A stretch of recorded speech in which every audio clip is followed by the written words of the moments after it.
Is exposing the truth worth losing your family?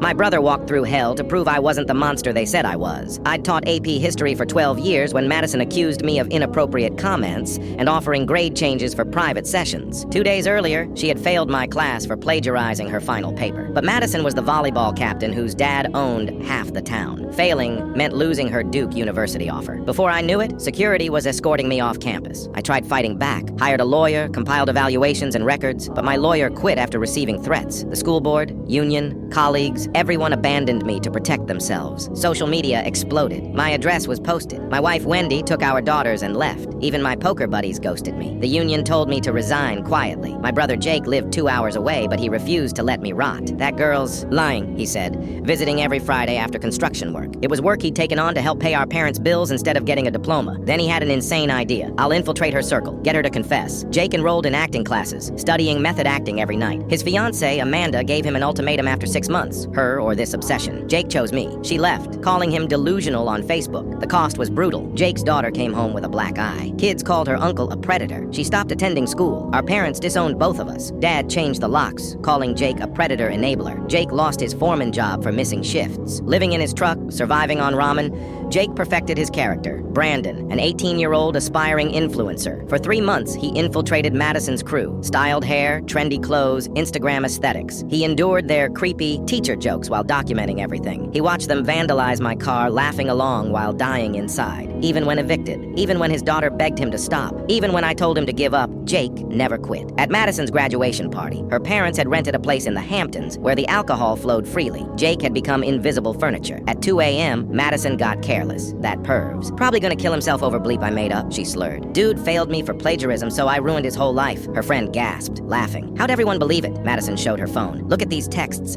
Isla said he stared at her chest, and Nancy reported weird comments. Pattern of behavior. She explained how she researched what gets male teachers fired fastest. How she timed it just before college deadlines. How her dad's lawyer coached her on tears and testimony. Jake recorded 23 minutes of confession on his phone, hands steady despite the rage. The next morning, Jake went straight to the police. Madison was arrested for false reporting, conspiracy, and cyber harassment. Duke revoked her acceptance. Her co-conspirators faced expulsion and charges, but we weren't done. We sued the district for negligent investigation. They settled and fired 3 administrators. Madison's father's business collapsed when clients fled. They sold their mansion at a loss, fled to Florida. Probably punishment enough, right? The best news? The acting school gave Jake a full scholarship. His kids now wear, "My dad saved my uncle's shirts." No more bullying. Wendy tried returning. Only she was too late. I'm with a defense attorney now. She believed me from the start. Our parents send Christmas cards Jake doesn't open. Jake didn't just clear my name. He transformed our lives and protected future innocence.